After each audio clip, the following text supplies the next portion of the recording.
What happens when a simple cruise journey turns into a battleground of prejudice and power? On Celestial Voyages, Voyage 404, a senior ship stewardess, believing she holds all the authority, commits an unforgivable act against a pregnant black woman traveling on the standard deck. This torrent of anger, starting with condescension, ends with a shocking slap echoing through the ship's lounge. But what she doesn't know is this: the calm, unassuming man sitting next to the woman isn't just a husband. He is the billionaire owner of the entire cruise line. This isn't just the story of an unruly employee. It is a story of a hidden king watching his kingdom fail its most vulnerable, and a life-altering storm of karma about to be unleashed in the middle of the ocean. The air inside the massive cruise ship, the azure dream of Celestial Voyages, was a familiar mix of salty ocean breeze, faint engine smell, and the stale scent of cheap coffee.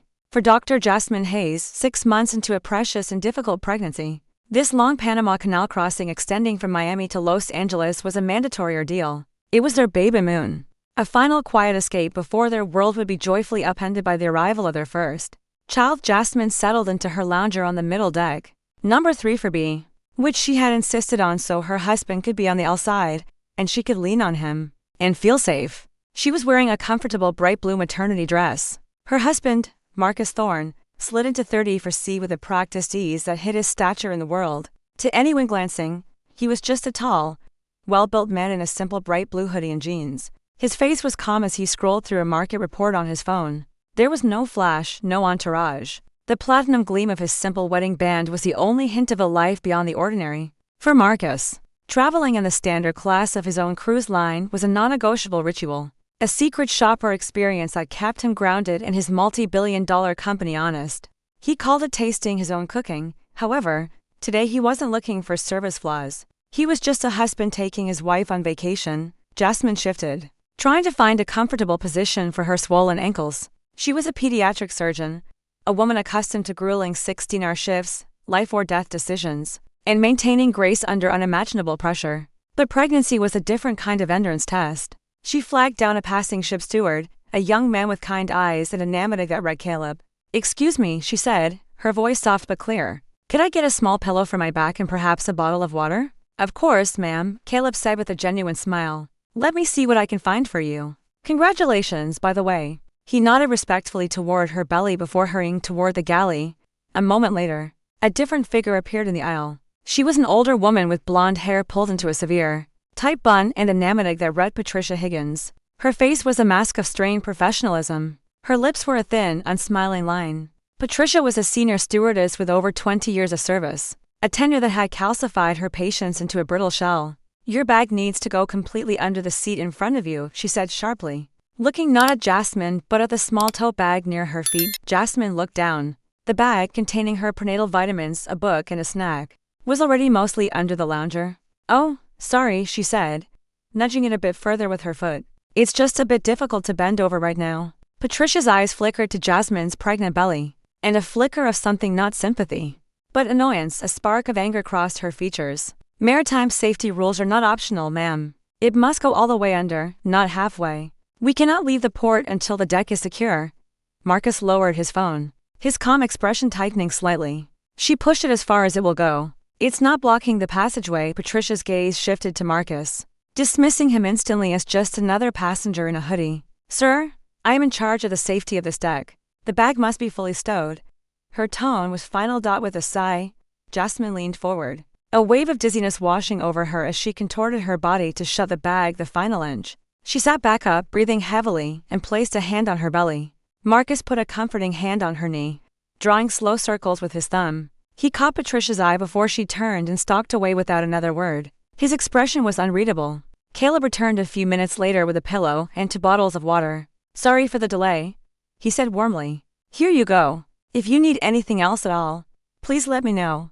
"Thank you so much, Caleb," Jasmine said, her gratitude palpable. The contrast between Caleb's kindness and Patricia's hostility was stark. As the ship departed from the port, the pre-departure tension seemed to dissipate. Jasmine leaned her head on Marcus's shoulder, closing her eyes. She was trying to let the earlier encounter go, to chalk it up to someone having a bad day. In her own line of work, she dealt with stressed, terrified parents and sick children. She was an expert at de-escalation and empathy. She could extend that grace to a ship stewardess, but Patricia Higgins was not just having a bad day. She was a woman marinating in a bitter stew of personal resentments. A recent divorce had decimated her finances, and a promotion to department manager had been taken from her and given to a younger, more energetic colleague.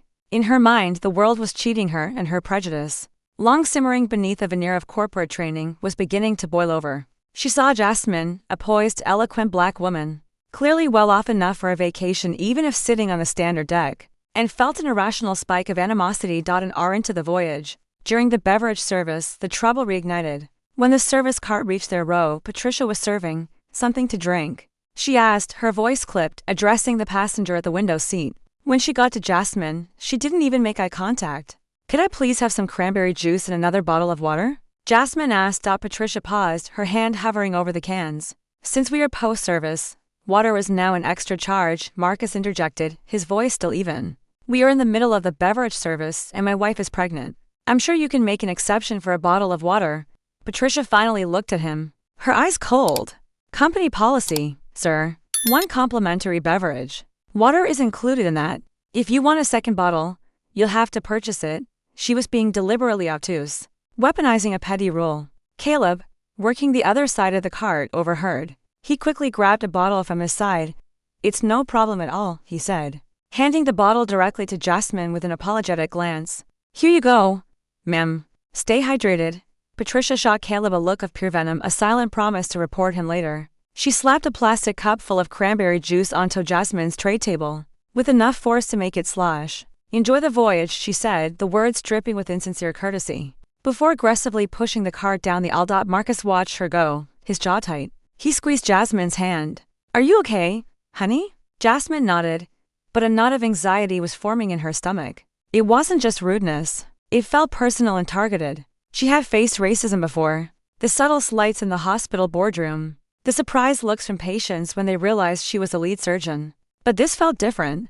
It was cruder, more blatant, and happening in the middle of the ocean where there was no escape. She whispered to Marcus, "I just want to arrive." "Let's not make a scene," Marcus nodded, his protective instincts warring with his desire to honor his wife's wish for peace. He knew the inner workings of his company. He had personally overseen the drafting of Celestial Voyages' Customer Bill of Rights, which explicitly stated that crew members were empowered to provide extra amenities to passengers with medical needs, including pregnancy. Patricia wasn't just being rude.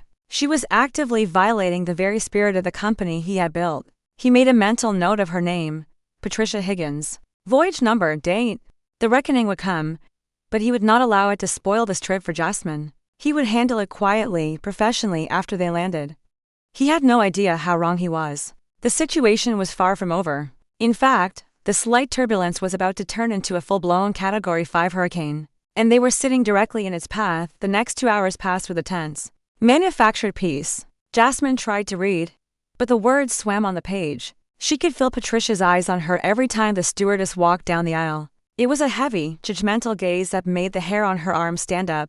Marcus had put on his noise-canceling headphones, but he wasn't listening to music. He was listening to the rhythm of his wife's breathing, watching the subtle shifts in her posture, ready to become a shield at a moment's notice.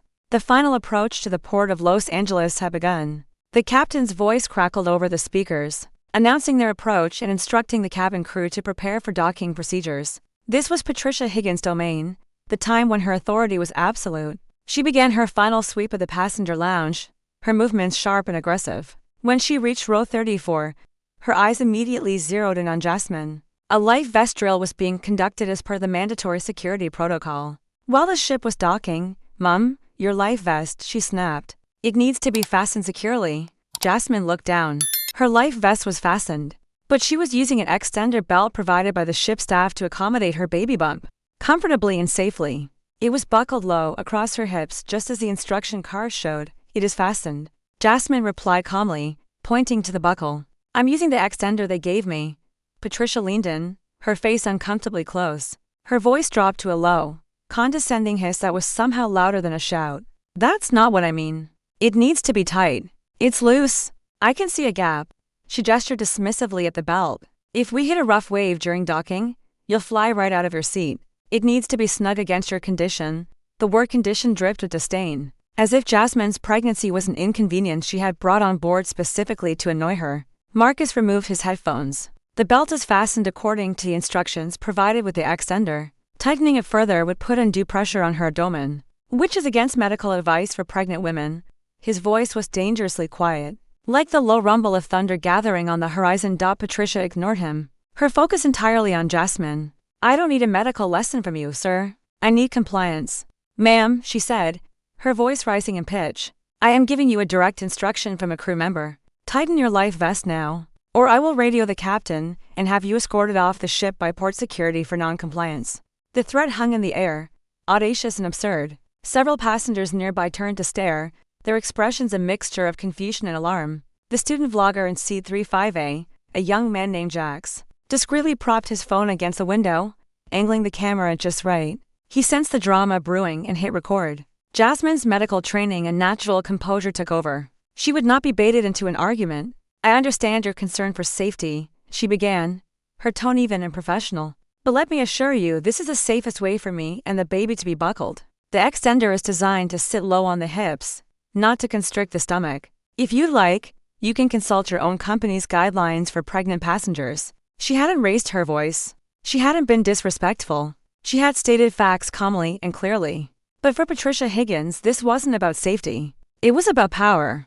It was about a black woman on the standard deck daring to question her authority, daring to be intelligent and articulate. In Patricia's twisted worldview, Jasmine's calm defiance was the ultimate insolence. Don't you dare lecture me on my own company's policies, Patricia seethed, her face turning a blotchy red. I've been doing this job since before you were born, little girl. You think you're better than everyone else, sitting here with your fancy talk. You will do as I say. The carefully constructed dam of Patricia's professionalism finally burst, releasing a torrent of raw, unfiltered prejudice. She reached down, her hand grabbing the fabric of Jasmine's life vest. If you're incapable, I'll tighten it for you. Instinctively, Jasmine recoiled, her hands flying to cover her precious belly. Do not touch me, she exclaimed, her voice finally cracking with alarm. It was a mother's primal instinct to protect her child, and that's when it happened. In a flash of pure, unadulterated malice, Patricia Higgins' hand snapped back. The sound was a sickening crack that silenced the entire lounge. It wasn't just a tap. It was a full, open-palm slap across Jasmine's face. The force of it jerked Jasmine's head to the side. A collective gasp rippled through the rows of passengers. For a moment, there was absolute, stunned silence. The hum of the ship's engine seemed to fade into nothingness. Jasmine's cheek flared with a stinging crimson heat. Tears welled in her eyes, born not of pain, but of sheer, profound shock. In all her life, through all the challenges she had faced, no one had ever laid a hand on her in violence. Time seemed to slow down for Marcus. He saw the movement, the impact, the look of disbelief and hurt on his wife's face. A cold, white-hot rage and ancient and primal fury he hadn't felt in years surged through him. It was the rage of a husband, a father-to-be, a man watching the most important person in his world be violated. His body tensed, every muscle coiling. He was a big man. He could have ended the confrontation in a second, but he saw the tears in Jasmine's eyes. He saw her hand trembling as she held it to her cheek, and he knew that unleashing his fury would only terrify her more. It would make them the angry black couple Patricia was trying to paint them as. He had to contain the inferno. He rose slowly from his seat, his 6 feet 4 inches frame seeming to fill the entire aisle, casting a dark shadow over the now trembling stewardess. He didn't shout. He didn't threaten. He spoke in a voice that was eerily calm, a voice stripped of all emotion, which made it infinitely more terrifying. You just assaulted my pregnant wife, he said, each word a perfectly polished stone of ice. You are going to step back. You are going to go to the crew quarters, and you are not going to speak to her, or to me for the remainder of this voyage. Patricia, realizing the gravity of what she had done, began to stammer, her bravado instantly evaporating, replaced by a panicked attempt at self-preservation. She was non-compliant. She was aggressive. I felt threatened. The lie was so blatant, so pathetic that a man in a business suit in the row behind them scoffed loudly. Threatened? Are you kidding me? We all saw it. You slapped her for no reason. I have it on video, Jax called out, holding up his phone. The lounge erupted in a low murmur of outrage. Caleb, the kind steward, rushed forward, his face pale with horror. Patricia, what did you do? He whispered before turning to Jasmine. Ma'am, are you okay? Can I get you some ice? Jasmine couldn't speak. She just nodded, still cradling her cheek, her eyes fixed on some distant point, trying to process the violation. Marcus looked at Patricia, his dark eyes like chips of obsidian. Your name is Patricia Higgins, he stated, not as a question, but as a final judgment. Remember this moment. Remember it very, very well. He then gently guided Jasmine's head onto his shoulder, murmuring soft reassurances, his large hand shielding her face from the prying eyes of the other passengers. He was no longer just a husband on vacation. He was Marcus Thorne, CEO of Celestial Voyages, and he had just witnessed one of his employees physically assault a customer, his wife. Carrying his child on his ship. The landing in Los Angeles was no longer the end of a vacation. It was the beginning of a war, and Patricia Higgins had just handed the king all the ammunition he would ever need. The last 20 minutes of the voyage were suffocatingly tense. Daniel, after bringing a makeshift ice pack for Jasmine's cheek, had quietly but firmly insisted Patricia remain in the forward crew area. The atmosphere in the lounge had shifted irrevocably. The quiet disapproval of the other passengers was a palpable force, a silent jury that had already reached its verdict. Whispers rustled through the rows as people shared what they had seen, their phones discreetly passing around the video Jax had captured. Jasmine remained quiet, leaning against Marcus, her body trembling with a mixture of shock and adrenaline. The red mark on her cheek was a stark brand against her dark skin. Marcus held her, his mind a maelstrom of controlled fury. His first priority was Jasmine and the baby. He needed to get her off the ship and checked by a doctor. His second priority was ensuring that the poison of Patricia Higgins' behavior was surgically and completely excised from his company. As the ship docked at the port of Los Angeles with a gentle bump, a new announcement came over the speakers, not from the captain, but from another senior officer. Ladies and gentlemen, due to a security issue, we ask that you remain in your seats after the gangway is connected. Please do not stand up or retrieve your luggage until instructed to do so by port officials. Thank you for your cooperation. A groan went through the lounge, but Marcus knew what this meant. Patricia had followed through on her threat. She had radioed ahead, not to report her own assault, but to report a non-compliant and aggressive passenger. She was trying to frame Jasmine to save her own skin. It was a desperate, foolish move, but one that protocol would force the authorities to take seriously, at least initially. Marcus, what's happening? Jasmine whispered, her voice laced with fear. She called them, Marcus said, his voice a low, reassuring rumble. She's trying to flip the script. Don't worry. Let them come. Don't say a word. Let me handle it. The gangway connected with a dull thud. The engines spooled down, but instead of the usual cheerful disembarkation chaos, an unnerving silence fell. Then two uniformed port police officers and a cruise line official, a severe-looking man holding a clipboard, boarded the ship. The official, whose pneumatic red dock supervisor Davis, met with Patricia Higgins. Patricia's face was a carefully composed mask of victimhood.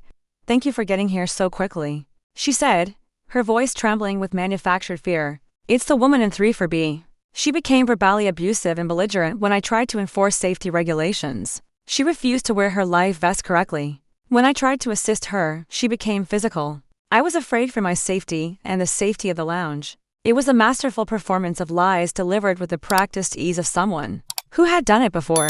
Supervisor Davis nodded grimly, not questioning his senior crew member. Okay, Patricia. Point her out. Patricia raised a shaking finger and pointed directly at Jasmine. Right there. The two police officers started down the aisle, their expressions impassive. Passengers began to protest. That's not what happened. Someone shouted. She's the one who assaulted her. Another passenger yelled, pointing at Patricia. Jack stood up, phone in hand. I have the whole thing on video. The stewardess is lying. The officers held out their hands. Please, everyone, remain calm. We need the passengers in row 34 to come with us. Marcus stood up, his presence alone commanding attention. My wife has just been assaulted. She is pregnant and she is in distress. She will not be going anywhere until her doctor has seen her. One of the officers addressed him. Sir, we have a report from the crew. We just need to get your statement. If you'll please come with us to the office, we can sort this out. Marcus knew that arguing with the police on the ship would only escalate the situation and distress Jasmine further. He had to play this carefully. The system was now in motion, and he had to let it run its course for a moment longer before he brought his own immense power to bear. Fine, Marcus said. He helped Jasmine to her feet, his arm securely around her waist. As they walked down the aisle, he felt hundreds of pairs of eyes on them. It was a walk of shame they did not deserve, orchestrated by the very employee whose salary he paid. Patricia Higgins stood near the bridge door, a smug, triumphant look on her face. She thought she had one. She thought her 20 years of seniority and her uniform gave her impenetrable authority. They were led off the ship and into the sterile, impersonal environment of a port security office. Supervisor Davis and the two officers accompanied them. The young steward Caleb had insisted on coming along as a witness, a brave act of defiance against his senior colleague. Okay, the officer said, pulling out a notepad. Let's start with your names. Dr. Jasmine Hayes, Jasmine said, her voice quiet but steady. And this is my husband, Marcus Thorne. Supervisor Davis scanned his clipboard. I have a report here from Ms. Higgins stating that you, Ms. Hayes, refused to direct crew instruction, creating a safety hazard and became belligerent.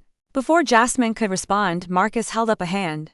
That report is a complete fabrication. My wife followed all her instructions. Ms. Higgins was hostile and unprofessional from the moment we boarded. Her hostility escalated until she physically assaulted my wife by slapping her across the face.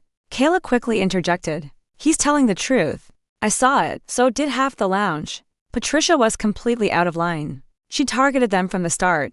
Davis looked from the defiant young steward to the imposing man in the bright blue hoodie. He was in a difficult position. A senior crew member's word against the passengers. Protocol dictated he back his employee. I understand, Davis said dismissively. We have your statement now. Standard procedure in a non-compliance incident might involve a fine, or in extreme cases federal charges. The sheer audacity of the threat made Jasmine flinch. They were being treated like criminals. The victims were being portrayed as the perpetrators. The injustice of it was a physical weight pressing down on her. Marcus listened patiently. He let Davis finish his little speech about maritime regulations and the authority of the crew. He let the system show its hand, its biases, its inherent flaws. He wanted to see just how broken it was. When Davis was done, Marcus nodded slowly. He didn't raise his voice. He didn't pull out a wallet full of black cards. He simply looked the supervisor in the eye and said, "You're new here, aren't you, Mr. Davis?" The question caught Davis off guard. I've been the dock supervisor for 6 months. 6 months? Marcus repeated thoughtfully. Then he reached into his pocket and pulled out his phone. It wasn't a flashy jewel-encrusted device, just a standard smartphone. He swiped through his contacts, his thumb moving with purpose. Sir? What are you doing? The officer asked, a note of suspicion in his voice. I'm making a phone call, Marcus said calmly. I believe your protocol allows for that. He found the name he was looking for and pressed the call button. He put the phone on speaker for everyone to hear. It rang once. Robert Stone, a brisk, powerful voice answered. Supervisor Davis's face went pale. Robert Stone was the chief operating officer of Celestial Voyages. He was a legend in the industry, a figure whose name was spoken with a mixture of terror and reverence in corporate headquarters. Robert, Marcus said, his voice still perfectly level. It's Marcus. There was a pause on the other end of the line. Marcus, where are you? I thought you were on your way to Napa. Change of plans, Marcus said. I'm in a small security office at Los Angeles Terminal 4. I was on voyage for 104. It seems one of your senior stewardesses, a Patricia Higgins, just assaulted my wife, and your dock supervisor, a Mr. Davis, is currently threatening her with federal charges based on Miss Higgins' fabricated report. The silence on the other end of the phone was absolute. It stretched for 3, 4, 5 seconds. Supervisor Davis looked as if he had seen a ghost. His jaw was slack and his eyes were wide with dawning catastrophic horror. The police officers exchanged confused glances. Finally, Robert Stone's voice came back, and it was a completely different beast. The casual briskness was gone, replaced by the sound of pure, concentrated damage control. Marcus, stay right where you are. Don't say another word to them. I'm at the international terminal. I will be there in 3 minutes. I am calling the head of port operations and the chief of port police right now. Nobody leaves that room. Nobody. The call ended. Marcus Thorne placed his phone face down on the table. He looked at Mr. Davis, whose professional arrogance had dissolved into a puddle of raw panic. He looked at the 2 police officers, who were now staring at him with a newfound and deeply uncertain respect. The power in the room had just shifted. It had shifted so completely, so seismically that the air itself seemed to crackle. The game of protocols and procedures was over. The real king had just moved his first piece. The 3 minutes that followed felt like an eternity. The sterile security office, which moments before had been a stage for Supervisor Davis's petty authority, was now a pressure cooker of anxiety.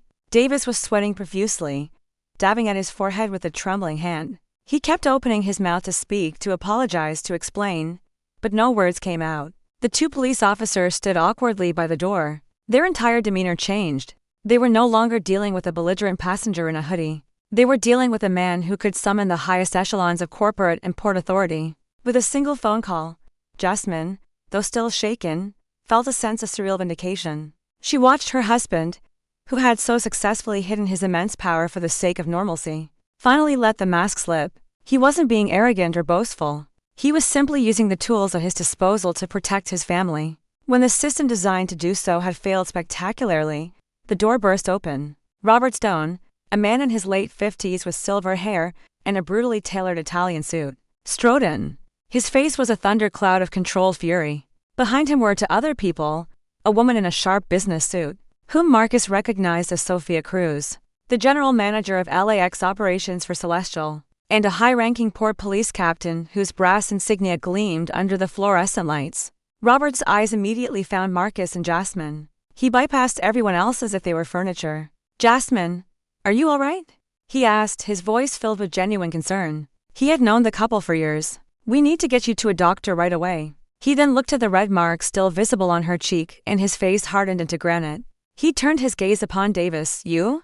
he snarled, his voice dropping to a dangerous whisper. "What the hell happened here?" Davis stammered. "Mr. Stone. Sir, I was just following protocol." The crew member reported. "Your crew member lied." Caleb, the young steward, finding his courage, blurted out. "She slapped Dr. Hayes in the face. I saw it. Dozens of people saw it." General Manager Sophia Cruz stepped forward, her iPad already glowing. "Mr. Stone, I'm already getting a flood of emails and social media alerts. A passenger in 35A live streamed the aftermath and has posted a video of the incident itself. It's already got 10,000 views. The hashtag Celestial Assault is starting to trend." Robert Stone looked like he was going to explode. He took a deep breath, reining in his temper. He looked at the police captain. "Captain, my CEO and his pregnant wife were just assaulted by an employee on our ship. Then they were wrongfully detained by your officers based on a false report from the assailant. I want a full and immediate investigation." The captain, now fully grasping the magnitude of the situation, nodded sharply. "Consider it done. Officer, take statements from Mr. Thorne and Dr. Hayes as the victims. Get the contact information for every witness on that voyage, starting with the young man with the video. And someone get Miss Higgins in here." Now, as if on cue, Patricia Higgins walked toward the office, a smug look still on her face. She had been waiting in the gangway, expecting to be praised for her handling of a difficult passenger. She saw the assembly of executives and high-ranking police, and her smugness grew, assuming this was all for show. To intimidate the unruly couple, she stepped into the doorway and began, "Is everything sorted out? I filed my initial report." Her voice trailed off as she saw the scene inside. She saw Supervisor Davis looking physically ill. She saw the police officers looking at her with cold, accusatory eyes. She saw the crew's lines crew, Robert Stone, a man she'd only ever seen in corporate training videos, staring at her with a look of pure loathing. And then she saw the man in the bright blue hoodie, Marcus Thorne, standing not as a detainee, but as a clear center of gravity around which this entire storm was swirling. Recognition followed by sheer, soul-crushing terror washed over her. She had seen his picture before years ago in an orientation packet. The founder and CEO.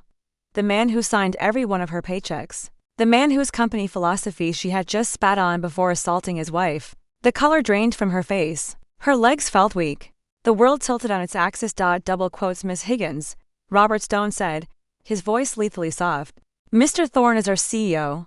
You just assaulted his wife, Dr. Hayes. You then filed a false report with port authorities. You have brought unimaginable disgrace upon this cruise line and yourself. On behalf of Celestial Voyages, you are suspended effective immediately, pending termination. The police captain here would like a word with you regarding a potential charge of felony assault." Patricia swayed, grabbing the doorframe for support.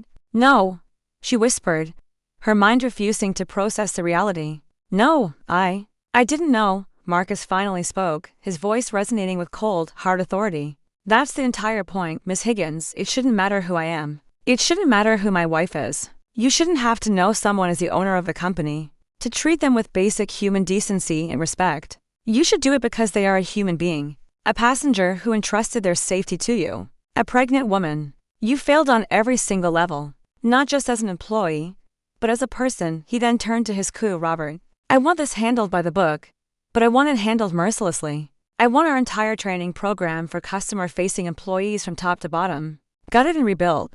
I want a zero-tolerance policy for prejudice of any kind, with immediate termination as the only outcome. I want Caleb here," he said, nodding to the pale but resolute young steward, "to be commended for his integrity. And I want a corporate team to contact every single passenger on voyage for 104, apologize personally, and issue them a full refund and a voucher for future travel. We will not hide from this. We will own it." He then looked at the now sobbing Patricia Higgins with a final dismissive glance. The power had not just been inverted. It had been brought down like an avalanche. burying her, and the ugly prejudice she represented. "Get her out of my sight," Marcus commanded. He then wrapped a protective arm around Jasmine. "Let's go, honey. Let's get you checked out," as they walked out of the office, leaving a scene of corporate and legal carnage in their wake. The full weight of what had just happened began to settle. It was more than just a bad voyage. It was a moment that would change the course of their lives, and the very culture of the company Marcus had built from the ground up. The public reckoning was only just beginning. By the time Marcus and Jasmine left the port, escorted by a silent, apologetic police captain to a private car summoned by Robert, the video was no longer a minor trend. It was a raging inferno. Jax, the student vlogger who had filmed the incident, had uploaded the full unedited clip. Under the title Celestial Voyages Stewardess Slaps Pregnant Black Woman. Voyage for 104, the footage was damning. It captured Patricia's condescending tone, Jasmine's calm responses, Marcus's quiet defense, and the shocking violent slap. It then showed the immediate outraged reactions of the other passengers. It was a perfect self-contained narrative of corporate failure and racial prejudice. The internet did what the internet does. The video was mirrored, shared, and reposted across every platform. Major news outlets picked it up. By evening, it was the lead story on CNN, MSNBC, and Fox News. Patricia Higgins' name and face were everywhere, making her the unwilling poster child for racism at sea. Commentators debated it, celebrities condemned it, and Celestial Voyages stock began to tremble in after hours. Trading. Marcus and Jasmine spent the evening in a private hospital suite where a team of doctors confirmed that both she and the baby were physically unharmed, though Jasmine was emotionally exhausted and deeply distressed. Lying in the quiet room, watching the news coverage on unmuted television, the reality of their new public role in a national conversation began to sink in. "I didn't want this," Jasmine whispered, her hand resting on her stomach. "I didn't want our baby brought into a world where this is a headline." Marcus sat on the edge of her bed holding her hand. "I know. But we didn't choose this." "She did. Patricia Higgins did. And now that it's out there, we have a choice. We can hide from it or we can use it." Meanwhile, at Celestial Voyages corporate headquarters, it was all hands on deck. The boardroom, usually dark at this hour, was lit up like a Christmas tree. Robert Stone was marshalling his forces, working in lockstep with the company's formidable head of human resources, Beatrice Cole, and their public relations team. Beatrice Cole was a sharp, no-nonsense black woman in her 60s who had seen it all. She had fought her way up the corporate ladder and had zero tolerance for the kind of behavior Patricia Higgins had displayed. She immediately pulled Patricia's file. What she found was a disgrace. Over the past 5 years, Patricia Higgins had accumulated a dozen passenger complaints, many of them citing rudeness and an aggressive attitude. 3 of those complaints were from non-white passengers, who explicitly mentioned feeling racially targeted. In each case, Patricia had been given a slap on the wrist, a mandatory refresher course on customer service, and sent back to work. Her seniority and her union representative had protected her. The system hadn't just failed on Voyage for 104, it had been failing for years. Patricia wasn't an anomaly. She was a symptom of a deep systemic rot. "This is unacceptable," Beatrice said, slapping the file down on the boardroom table. "This woman should have been fired 3 years ago after the incident with the family from Mumbai. The supervisors who let this slide, who just passed her along, they're culpable, too," Robert agreed. Marcus wants the whole system torn down and rebuilt. He wants this to be a defining moment for the company, not the one that destroys it. The first step was a public statement. It couldn't be the usual corporate speak apology. It had to be direct, honest, and brutal. After a brief call with Marcus, they drafted a press release that was sent out just before midnight. It read, "Tonight, on Celestial Voyages Voyage for 104, a member of our crew committed a heinous and unforgivable act of violence and prejudice against a passenger. The passenger, Dr. Jasmine Hayes, was physically assaulted. There is no excuse, no justification, and no context that makes this behavior acceptable. It is a failure of the highest order, and we are holding ourselves fully accountable." The employee in question, Patricia Higgins, has been terminated effective immediately. Celestial Voyages is fully cooperating with law enforcement in their assault investigation against her. But her termination is not enough. This incident has revealed a systemic failure within our organization. We are launching an immediate top-to-bottom review of our hiring, training, and complaint resolution processes to be overseen by an independent civil rights firm. We failed Dr. Hayes, her husband, Mr. Thorne, and every passenger on that voyage. We promise to do more than just apologize. We will change the statement, notable for naming the employee and for its unvarnished self-condemnation, sent another shockwave through the media. It was a masterstroke of crisis management because it was rooted in genuine intent dictated by a CEO who had witnessed the failure firsthand. The next morning, Beatrice Cole began the internal purge. Supervisor Davis, the dock supervisor who had tried to intimidate Jasmine and Marcus, was fired. The regional manager who had overseen Patricia Higgins' division and ignored the pattern of complaints was also terminated. A clear message was sent through the ranks: incompetence and prejudice would no longer be tolerated or protected by bureaucracy. The young steward Daniel was brought into headquarters. He was terrified, expecting to be reprimanded for breaking rank. Instead, he found himself in Beatrice Cole's office with Robert Stone present. "Caleb," Beatrice began, her stern expression softening slightly, "we've reviewed your statement and the testimony of numerous passengers. You acted with integrity and compassion in an impossible situation. You upheld the values of this company when your senior officer did not. We want to thank you." Robert slid a letter across the desk. "Effective immediately, you're being promoted to lead steward. We're also giving you a significant bonus and assigning you to a new task force responsible for redesigning our onboard customer service training. We need more people like you." Caleb was stunned, tears welling in his eyes. In the midst of a corporate nightmare, they were taking the time to reward the one person who had done the right thing. The corporate reckoning was swift and decisive. But for Patricia Higgins, the true karma, the deeply personal and life-altering consequences of her actions, was just beginning to unfold. The viral storm had made her infamous, and now the rest of her life was about to be swept away by the winds she herself had sown. For Patricia Higgins, the world ended not with a bang, but with a viral video and a single devastating phone call from Human Resources, formally notifying her of her termination. She was a pariah. Her name, her face, her act of petty violence were now global symbols of racism. The life she had meticulously, if bitterly, built over 53 years began to unravel with terrifying speed. First came the legal consequences. The Los Angeles District Attorney's Office, spurred by the overwhelming video evidence and public outcry, formally charged her with assault. It wasn't a mere misdemeanor, given that the act occurred on a ship of federal maritime jurisdiction and against a pregnant woman. The charges were elevated. Her union, which had protected her for years, publicly condemned her actions and offered only the most basic legal aid, distancing themselves as quickly as possible. She was facing potential jail time. Then came the financial ruin. Fired from a job she'd held for over 2 decades, she lost her salary, her health insurance, and her travel benefits. Her pension, which she was just a few years away from collecting, was now in jeopardy. The meager savings she had were quickly devoured by legal fees. The divorce had already left her in a precarious financial state. This pushed her over the edge into a chasm of debt from which there was no escape. She had to sell her small condo in a panic, moving into a dingy studio apartment on the outskirts of the city. But the most profound consequence was the social ostracization. She was radioactive. Friends she had known for years stopped answering her calls. Former colleagues blocked her number. The neighborhood where she had lived, once a place of quiet anonymity, became a prison. People recognized her in the grocery store, whispering and pointing. Some were openly hostile, shouting at her from across a parking lot.